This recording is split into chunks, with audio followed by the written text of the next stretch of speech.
Could WWE bring back the King of the Ring? Could we see the return of Cyber Sunday? It is being talked about within WWE from a reliable source. Plus, WWE in some legal issues with stockholders. What is going on with that? A lot to get into on today's Sportskeeda Wrestling top stories of the day. Watch out, watch out, watch out, watch out! Watch out, watch out, watch out, watch out. What's up, everybody? It's 5 p.m.-ish Central, 6 p.m.-ish Central. I'm Kellam. That is Jose_G_official. All right, we're working on that Twitter. We're going to get that Twitter going, baby. We're going to get it going. I'm not on Twitter all that much, bro. You know, it's such. I know.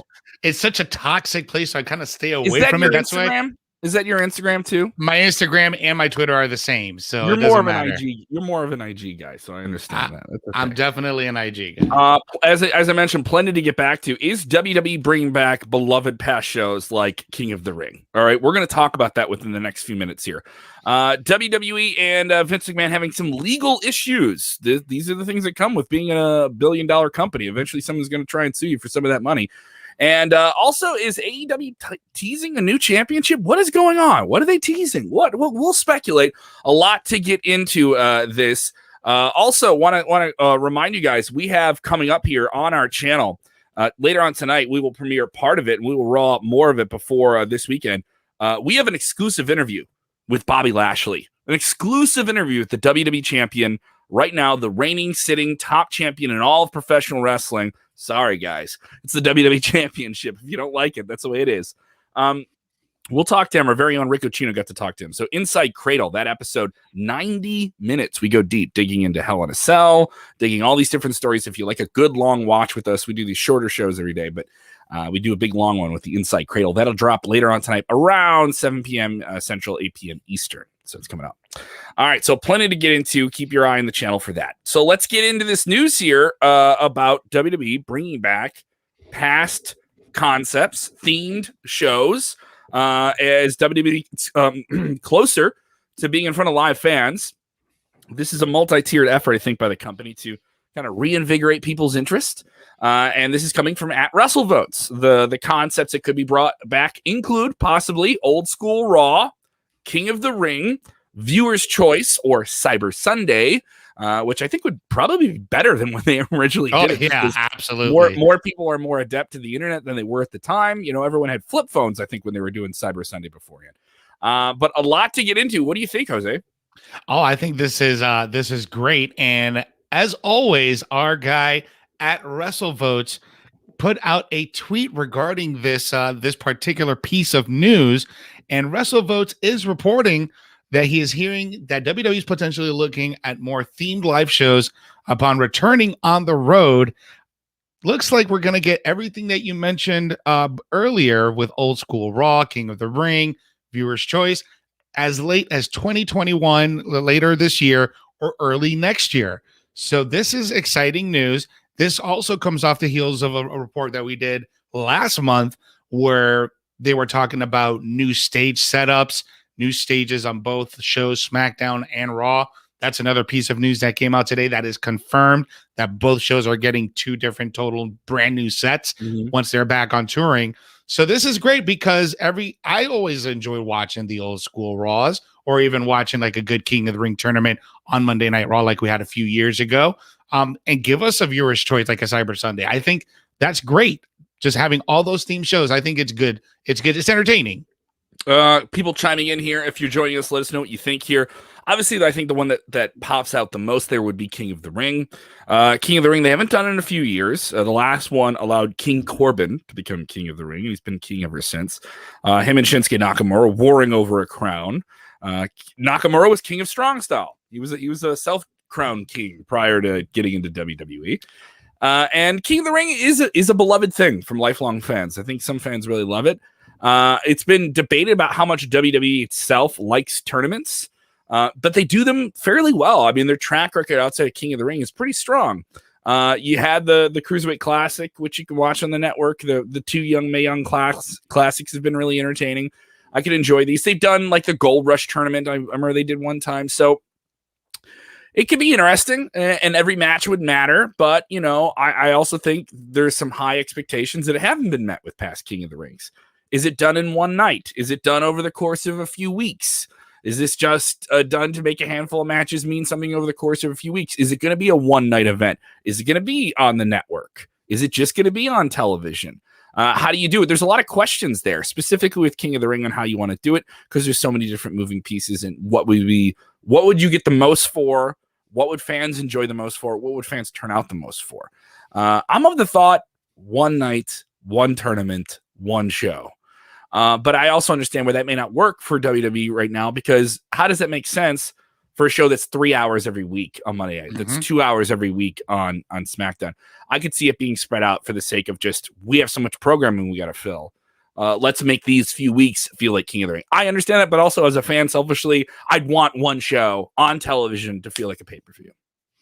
You know, I have an idea for this. I feel like the King of the Ring should be treated like the Olympics once every 4 years and make it a grand stage out of it. Okay. Make a huge deal out of it. We haven't had one in a couple of years now, right? I know. Yeah. Okay. You could either put it in arena and make it like a 4 or 5 hour show, make it hella entertaining, because it means something. If you have every single top guy, and I'm talking about the top of the top, cream of the crop guys in that tournament across both brands to determine who the true King of the Ring is, I think that'll sell. That's just my idea. But having it, I like the idea of how they did it in 2019, a few years ago, where they kind of spanned it out over a few weeks. I think it took about 2 or 3 weeks to complete the tournament. It was Chad Gable and Corbin in the final. Final, which was a fantastic match. That finish was amazing. But yes, I think if they're going to bring it back, I like your idea of doing it one night, but that doesn't give enough time to really portray everything. It isn't honestly practical to what WWE does. And the same way that everyone says, how come I'm not getting a pay-per-view payoff every single week on TV? Like, and every pay-per-view used to mean something. Well, that doesn't work that way. That's like 20 or 30 years. That's a 23-year-old concept. There's so much more content they put out. People demand so much more from them. Fans demand so much more from them, but then want a payout. Like, they want the same taste of you can't eat steak every day, is what I'm basically saying. There's other good meals you can have along the way that are also satisfying and different. Is that fair to say? Yeah. But a King of the Ring, I think it's different. Like, how do you want to do this, though? Rory bringing this one up here. Rory saying they should do Taboo Sunday, a spinoff of Cyber Sunday. Taboo's Tuesday. We already mentioned that with these theme shows. I think that would be really interesting. I've always thought the concept of Cyber Sunday could be really, really cool and exciting, specifically for a Peacock special, where you have the hardest of the hardcore fans would want to vote in something like that. And your casual fans would jump on board. It is that perfect intersection between someone who's casual can just take out their phone and jump on it. And also, like, when WWE did those Cyber Sundays, it was really the advent of the internet. The social media was not nearly as ingrained in our daily lives. Most of you guys who see us, we understand, catch us on Facebook and get us on YouTube, but YouTube and Facebook were not the platforms they are now that they were then. There wasn't even YouTube. I don't even think Facebook had video at the time. Like, when they were doing this type of stuff. Was that mid 2000s, right? Yeah. So, I mean, like, they really didn't introduce video until like sometime about 10 years ago or so, and it was minimal at then. So I think there's so much more of also WWE itself as a social media powerhouse. One of the most profitable things that WWE has is their digital platform. It is a major reason why those TV deals are so high, because they've been able to say, look at this tangible number. And also those numbers are undeniable. Those aren't botted up numbers or anything like that. Like, WWE has, every single superstar has a huge platform, and they all integrate it into stuff like this. I think a Cyber Sunday show now, or a concept like that, would mean something. It would be more meaningful, and just like how you see WWE trending every other night, it would be more meaningful. But in the sense of, like, well, why do that when you are trending all the time? If the idea of it was to trend and get online and be integrated, WWE's already done that, and they've done it 100 times over repeatedly. Yep. So what can you do with it that's different? And what are you going to do with it that doesn't feel like you're giving something away for free online, but it's still behind a pay window? So some challenges there. What else on this report are you looking at? We got an old school Raw, people talking about that, but I think they did like an old school SmackDown like a few months ago. Right? Yeah, we just had an old school SmackDown, but they're also just talking mainly about the King of the Ring. That's been really trending today, just because we yesterday on WWE's The Bump, King Corbin was the guest on there, and they were talking about possibly that he would like to see another King of the Ring tournament for the crown if fellow WWE superstars want to do it. Then Adam Pearce put out a tweet that he had a conversation with Baron Corbin, but we need to hold on to it. So we'll see what happens. Anything is possible. It's already been 2 years. I think we're due for it. Other people just want other old concepts coming back. They should bring back, Marcus texting in here, they should bring back WWE pay-per-views like Judgment Day and No Mercy and Over the Limit. And they should have Roman retire the Universal. Everything needs to feel like it's 2003 again, is basically what you're asking for, Marcus. I don't know. Some of those shows were just shows. I didn't, you know what I mean? Like, and that isn't to say they weren't fun shows or there weren't great matches on them or great stories or they weren't memorable in some way, good or bad. Like, King of the Ring is memorable because of the format of it. It's a tournament. You win matches, you lose matches, you're out. You get to whoever wins that match really has earned it. Royal Rumble is special because it has the Royal Rumble match. WrestleMania is special because it's WrestleMania. It's been built up. Those shows didn't have anything specific about them. Cyber Sunday could. Hell in a Cell, at least it has the Hell in a Cell. Money in the Bank has Money in the Bank. So WWE itself is the biggest name in all of WWE. No one individual star is. And these gimmicks sometimes, for lack of a better phrase, tend to be the biggest thing as well. Michael Spano simply texting in, WWE sucks. He just wants us to know and wants us to get that thing in there. But he's still here watching the show. So thank you so much. Appreciate you, Mike Baxter wants a Queen of the Ring. We're looking at this Sunday's Hell in a Cell pay-per-view and a lot of people looking past it. It's significant in looking at this. Of the matches that are announced for this, nearly half of them are women's matches. And I think there's a lot more interest in the WWE female superstars than there ever has been, even though people bitch and complain. They're ingrained. They get a lot more TV time. They're treated seriously.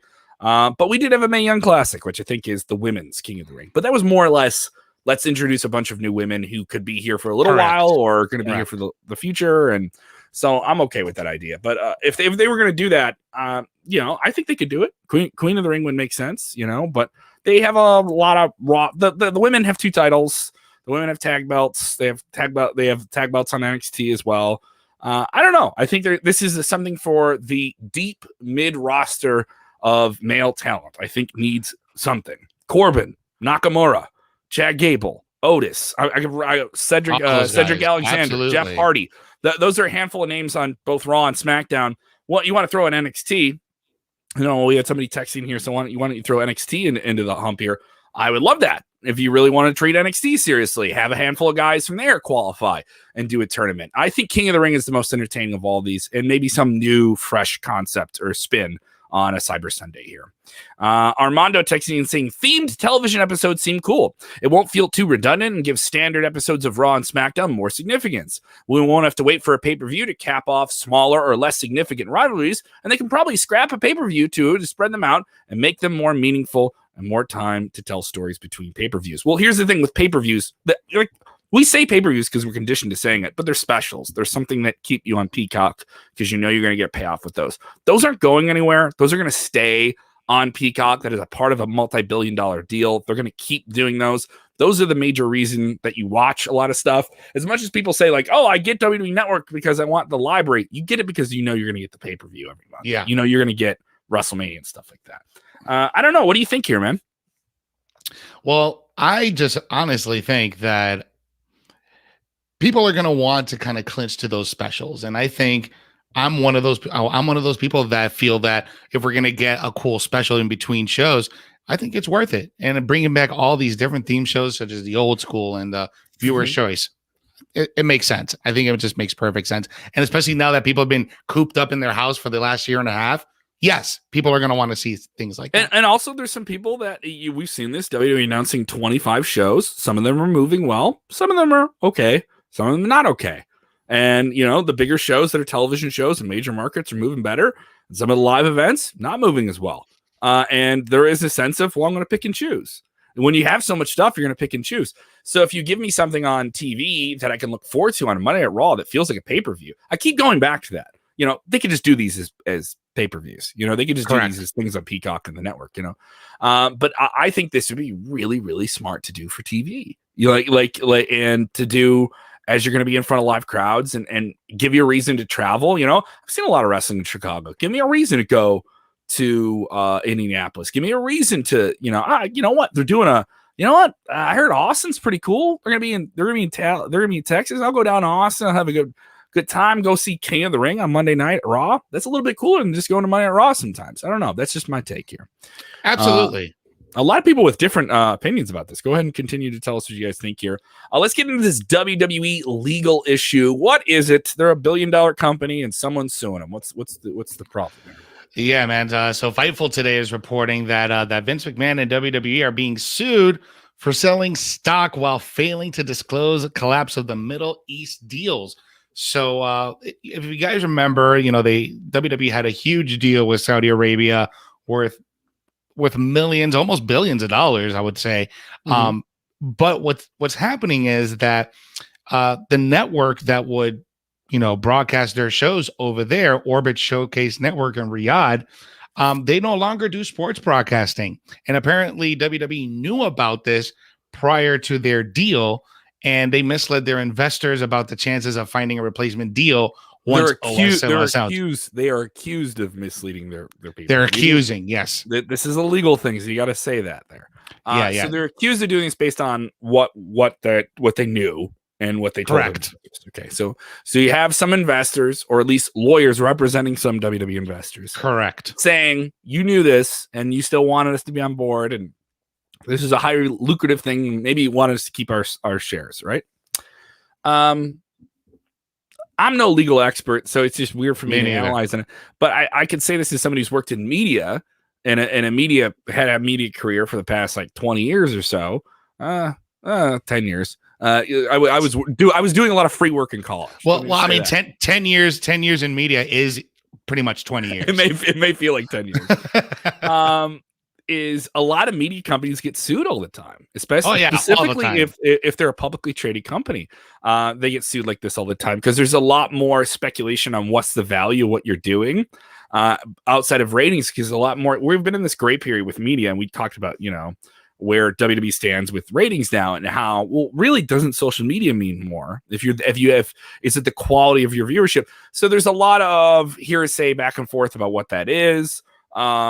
Was WWE clear about this? Some people say, I've heard some people speculate reading the story like this is a non-issue, this isn't a thing, but WWE had a legal problem like this last year related similarly to an issue with a different Saudi Arabian dealing, and there was a settlement of some kind. I don't know the terms of that exact settlement. It's a major media company. Tell me how many pending lawsuits are going on. Yeah, I mean, when you're that big, someone's going to want to sue you and try and bring you into court, and they don't even really want to get you into court. They want to settle. No. They just do you want to pay me enough to go away? And so there's plenty of that in cases like this. I've talked to people that are involved in minor radio ownership, and the same things happened with them where they know you have an investment and you're here, how much you want to pay, and literally that's the idea of it. I don't know enough about this, but it's a major media company. Someone's suing one of the major media companies that you watch, like a Disney or something like that, right? How many pending lawsuits do they have? Yeah. It's HBO's being sued right now. Everybody's being sued by somebody, and you're not hearing about it. We're hearing about it because we follow wrestling, and how many of these did you see on when people did videos about this today? All of them Vince McMahon like this. With the money background. Go get his money. Get his money. Tony Khan bought some WWE stock so he could sue them. That's what happened. I saw that comment too, really quick. Somebody say, I told you WWE's going down. They're going down. I told you. AE Dubs. AE Dubs. Well, since we're talking about AE Dubs, let's jump into this last story. Let's jump into this AEW story. Because there isn't much to this. There isn't. There's a lot there. There's a lot to say about it, but there isn't that much to dig into, to speculate on. So. Yeah, you're absolutely right. All right, let's get into this AEW story. Are they teasing a new championship? They've been putting out some teasers on social media, a vague kind of filtered image of what looks like a championship. Now they already have an AEW World Title that Kenny Omega currently holds. They just presented a new championship to Akira Shida before she lost it to Britt Baker at the last pay-per-view. They have tag team champions. I've heard speculations of a trios championship, a 6-man tag team championship. What do you think? What's the word? What's the latest? Yesterday AEW had posted something on Twitter that got deleted immediately, which was a very close-up of a title. Since the tweet got deleted, they ended up posting this one right here, which is the announcement of the replica title belt that's going to be sold as of June 23rd. The pre-sale begins on June 23rd. But this led to a lot of people speculating the possibility of AEW introducing either trios title or women's tag team championships. So that's what we have right now. There's no confirmation from Tony Khan. There's no confirmation from AEW themselves that they are going to be unveiling a new title or titles. All right. So it's merch. It's there. It's merch. It looks like it's merch. It's the first time they've done these replica belts. Is you've been to WWE shows, people have those belts. And by replica, we don't mean the toy belt you can buy. We mean like leather strap, not diamonds, probably not gold, but cubic zirconias. Yes, embossed metal, couple $100. And people buy these. You got one right behind you. You have a WWE championship right there behind you. Yeah. Right there. So they look pretty sweet. Do you ever bring that with you to a show? You don't bring that with you to a show. Absolutely not, because it's a hassle. It's a hassle. Yes. Also, I don't want to. Because I don't want to wear it. Because I don't want to wear it because it's uncomfortable when I sit down. Yes. And I don't want to keep it on my shoulder because it keeps sliding off and I can't hold my beer. So it's absolutely annoying to carry around. That's why I have a title cap. I got a cap that has a WWE title on my baseball cap. That's why I use that as opposed to this.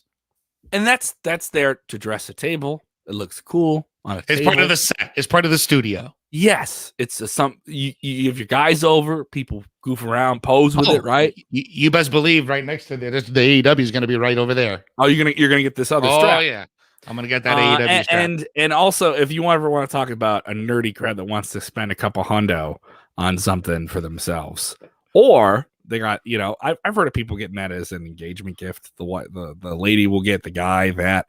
I've always seen that. I was why am I hearing about this right now? I've heard about it. Women giving men engagement title belts. I'm gonna have to go to my wife and return my wedding ring and tell me to get me a title belt. You want to hear a really cute story? So I have a buddy of mine. I won't say his name, and great guy, and he is a belt mark. Loves himself the belts. He likes the belts probably more than some things in WWE. And I was dog sitting for him one time. I had to go see his beautiful dogs in his beautiful apartment. And the hallway into his place, he told me, he's like, I got the belts out. I put up the belts because I know you're going to be watching the dogs. I come to his place. I was like, I've seen pictures of some of the stuff, but I didn't know. I thought like, oh, you just have like some of the toy belts or something like that. You're not going to spend all that money, right? No, he had all of them. It was like, so there's a lot of money here. And then I knew he was gonna get engaged soon. And he got engaged and presented his wife with a tag team title. Oh my god, that guy! And then did the ring. And I was just like, dude, your friend is a legend. A legend. Yeah, I'm all about it here. People also joining us once again. A little bit late. People talking about the return of themed shows to WWE. The most prominent of them could be King of the Ring. Taryn saying, please bring back King of the Ring. When Austin 316 started one night pay-per-view, it has to be this way. I think no matter how they do this, people are going to complain about how they do it. So it'll be something crazy. Just be grateful that we're probably maybe getting it. Probably maybe getting it. Yeah, that's a lot of wrestling media. Yeah. Gran wants a Raw Extreme TV. We gotta get an ECW show. WWE did the ECW thing for a long time. I don't know if we're gonna go there, man.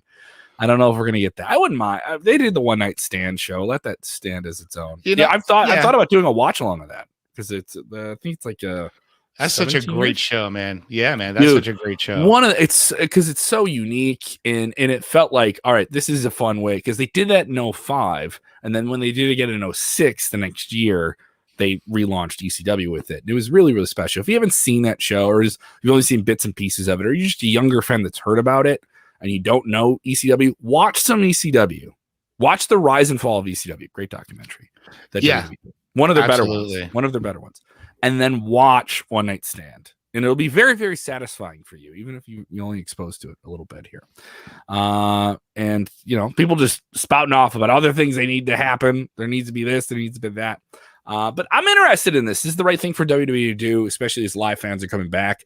Once again, live shows for WWE restart in mid-July, 25-city tour, including nine televised shows, house shows available, all the major markets. I know they're hitting up Chicago the day after Lollapalooza, August 2nd. They'll be in Detroit. They have not announced a date for New York City, but I assume after AEW just announced a show at a 24,000-seat tennis stadium in Queens, New York, the Arthur Ashe Stadium, that WWE will have a show. I know there's rumors they're going to put Survivor Series at Barclays Center, but they have not announced it yet. It'd be interesting to see how the next few months are going to be. If you joined us for the first time, you haven't hit the like buttons, you haven't shared, why have you not done that? Go ahead and subscribe right down there on the bottom. You can see it. You're still watching right now. All right, go ahead and hit those buttons. All right, and jump into the comments if you're watching on demand. We still jump into the comments and talk to you guys all the time. I had someone tell me that I gave the worst take about NXT TakeOver. If you've not seen our NXT TakeOver in your house show, I personally believe that they had the best singles ladder match I've seen in a long, long time. I compared it to like Shawn Michaels and Razor Ramon. I thought it was up there with Michaels and Chris Jericho. From, like, I agreed with you because I thought it was fantastic. I'm not saying it's the best, but I said it's up there. It's like on that list of great one-on-one ladder matches. I wasn't including Money in the Bank stuff, TLC. But someone told me I was ridiculous. How can you say that? Dude. So there's some people who just do not want you to say something nice about WWE. They just don't want it. How dare you, Kevin? They don't want. How dare you? How dare you? You have the audacity. You have the audacity to compliment WWE. What? How dare you? We have a Sportskeeda maniac here, Rorito from Puerto Rico. He's asking for a one night invasion, meaning an invasion from NXT. That's another thing that people want. As much as we talk about surprises and surprise returns and give me this return, give me the dopamine. I'm like, ooh, I didn't know I was getting this, right? They all want that. The invasion thing comes up like once every 2 months. Well, yeah, it's invasion. When is CM Punk coming back? Who's this person coming back? Invasion, CM Punk. When is this guy coming back? When is this guy coming back? And now it's a quarterly thing. We talk about it quarterly. And now the other one is, when can Vince retire? I want Vince McMahon, a billionaire who's ran his company for as long as I can remember. I want him to go away. We've already reached the quota of how many times we talk about. I had that like a couple months ago. That's what I'm saying. We only talk about it quarterly. So for the rest of the quarter, we can't talk about it. I just want to see someone come in and knock stuff down. I want disruption. So that's where we stand. If you haven't checked out our channel on YouTube, definitely go and do it. We have a lot of top 5 videos that's just dropped there as well. I just did the top 5 comebacks by WWE superstars that were released and came back to the company. Very, very happy with that. Cybercheck. Shout out to Cybercheck, our editor on that. He did an incredible job on that. And Kevin O'Sullivan, who wrote that piece as well. Just really, really good stuff. Very, very fun things to work on. Those are digestible on demand whenever you want on our YouTube channel. What are you busy with, Jose? Well, tonight I got Recons of Wrestling at 8 p.m. I have Luke Curtis and Layla Gray. They're going to be making their debut at the first Pro Wrestling Action Show on June 27th. So I'm going to be interviewing both of them tonight, along with our take on NXT in your house and this entire week in wrestling and the latest in wrestling news. Tonight on Recons of Wrestling, 8 p.m. on YouTube and on Facebook. Make sure you like, share, and subscribe. If you haven't done it already, go ahead and give me a follow on the Twitter machine at Kev Kellam. I'm tweeting during live wrestling shows, telling you about all the comedy stuff I have coming up here at the end of June. I'll be playing Zanies on the north side of Chicago, June 30th. I'll also be at the Comedy Shrine in Aurora, Illinois, opening up for Jamie Salmon on July 2nd and July 3rd. I'm on the radio, 2 different radio stations. I'm on the X in Rockford and WQLZ in Springfield, Illinois. You can stream those on the TuneIn app 5 days a week. Content machine. Cannot stop talking about You can't stop talking. Can't stop talking. My mouth is my money, baby. All right. And thank you guys so much for supporting everything we're doing. I know we make a lot of stuff, so you guys sticking with us here for 30 minutes on a weekday, we appreciate. We genuinely appreciate it. Thank you guys so much. Hope you have a good one. Remember, Jose, tell them what they got to do when they're watching this wrestling stuff. I know we're bitching and moaning about what are the formats of this King of the Ring tournament. It should be a point system based on the G1 climax, which is established the true order of real professional wrestling tournaments. It should be based on what you have seen from Mitsuharu Misawa and Kenta Kobashi and other names that I've prepared to pronounce in a nerdy conversation. Just enjoy wrestling, guys. Just enjoy it. Enjoy it. Enjoy wrestling. I like that you adjusted the invisible nerd glasses. That was good.